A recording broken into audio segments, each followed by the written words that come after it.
Halo, akhirnya kita nyantai dulu. Saya ketemu dengan kembarannya Joe Rogan ala Indonesia. Badannya kurang keker aja di sini. Gimana rasanya mirip Joe Rogan? Wes, suatu kehormatan itu ya. Kalau Bisa kita mirip Joe cheers Rogan. dulu. Kita cheers dulu. Tapi sayangnya tangan belum ada ototnya ini.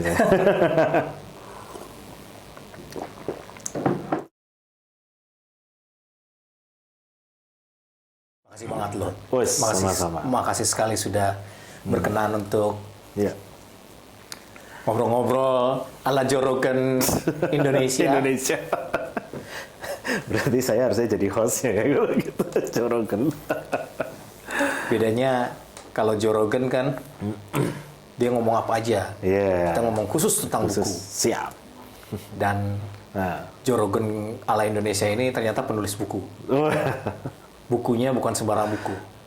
Buku pijat-memijat. Pijat-pijat. Kapan terakhir pijat? Terakhir pijat masih tahun ini sih.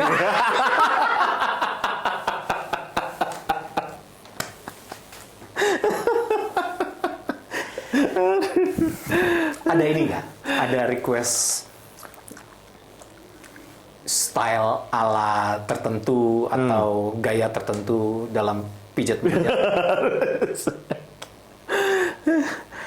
Ini beneran nih. Beneran. Kalau gimana ya? Ya pijat mah ada prosedur. Iya. Ya kita ikutin aja lah. Setelah prosedur itu berlalu, gitu ya. After that. Kan ada ekstra prosedur. Wes. Ekstra service atau ekstra prosedur? Loh, aku kan mencoba mengikuti logika berpikir dan terminologi yang dirimu sebut. Wes. Ketika dirimu bilang prosedur, maka kita ikuti pakai prosedur. Tapi ketika dirimu menambahkan, kalau nggak mau dibilang mengganti dengan service, ya udah kita ikutin aja service. Ada ekstranya nggak? Ada ekstra. Dimana bayanganku kalau pakai ekstra service itu Nah. ada tambahannya, Iya. tambahan implikasi biaya. Iya. Gitu ya. Itu sudah pasti itu. Ada yang sistemnya di awal kita mau pesan all in atau ibaratnya di bawah ibaratnya di bawah tangan lah gitu.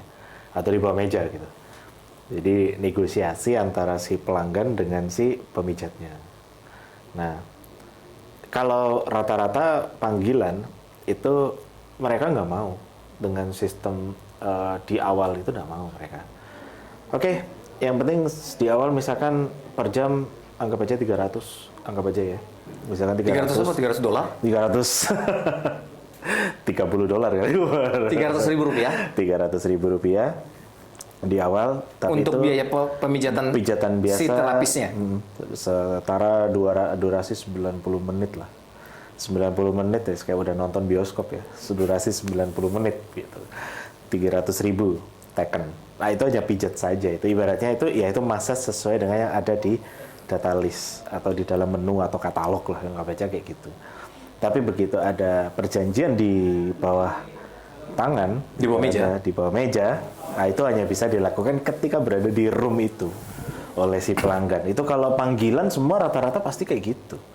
Boleh mau ngetes boleh, semua pasti kayak gitu. Tapi kalau di tempat panti ya, nggak baca misalkan di panti atau di tempat khusus pijat itu.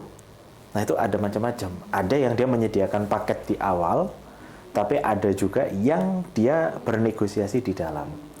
Kalau dia bernegosiasi di dalam, pasti sistem pembayarannya transfer. Atau enggak dia bayar lewat e-wallet misalkan. Tapi ketika di muka, ya misalkan dia pembayaran di awal, sudah nih misalkan ini ada paket all in, sudah sama gitu kan. Ya kan, extra service tadi, ya kan, yaudah Anda bayar sekian, misalkan anggap aja 700-800 sudah dapat all in semuanya. Tapi kalau ada extra service gitu yang dimana di muka atau di kasir itu dia nggak ada, itu pasti transaksi akan dilakukan di dalam itu udah pasti. Nah sekarang sistem transaksi pun lebih canggih daripada dulu mungkin orang masih priority main cash gitu, sekarang enggak, sistem pembayaran ada yang via transfer. Nah, seringkali pelanggan juga nggak mau kalau via transfer tapi di beda bank. Kalau beda bank, kadang-kadang pilihannya cuma dua kemungkinan. Dia mau transfer tapi akan berkorban uang, misalkan tambahan biaya cas 2.500, 6.500, atau aku bayarnya lewat e-wallet misalkan, ya kan? Ya kita tahu lah ada merek-merek e-wallet misalkan, langsung aja bayar melalui e-wallet itu. Ada yang sistemnya kayak gitu. Jadi itu beragam gitu kan. Bahkan ada yang lebih canggih lagi, sekarang pembayaran melalui kredit mudah. Yang artinya Menggunakan kredit mudah yang bukan melalui jalur bank. Ada yang melalui aplikasi gitu kan, kredit mudah, dia langsung bayar itu melalui kredit, itu sistem transfer tapi itu pay later. Nah, itu lebih canggih lagi. jadi nikmati dulu, bayar belakangan. Nah, iya kan? Si pelanggan bayar ini langsung gitu kan. Ini langsung dari aplikasi itu ke pihak yang kita bayar, ya kan? Nanti dia membayarnya ini belakangan itu cicilan. Cicilan bisa. Ya kan? Misalkan katakanlah Mas Pir mengambil satu pijet plus extra service harganya 800.000 atau misalkan 900, anggap aja 700-800 lah. Itu bisa dicicil sampai 3 kali. Sistemnya pay later, udah jauh lebih canggih. Kita lihat. Sistem pembayaran dulu itu masih konvensional, kecenderungan kebanyakan cash, kemudian masuk ke debit, hanya itu saja. Sekarang kita sudah pakai ada istilah pay later. Jadi nggak cuma e-commerce doang ya. Untuk pembelian itu aja sudah pakai pay later kan, seperti itu. Nah itulah kalau kita lihat ya, kayak kemajuan aplikasi digital itu kan memang apa ya, kita lihat itu ya, satu kemudahan membayar, yang kedua kemudahan servis itu ada di situ sebenarnya, ya kan? Saya mencoba mencari padanan kata amaze dalam bahasa Indonesia, terkagum-kagum dengan cerita dirimu yang tampaknya menguasai dan hatam betul gitu ya. Soal pijit memijat plus extra service-nya. Extra service. Kok bisa sih? Apa? Paham betul?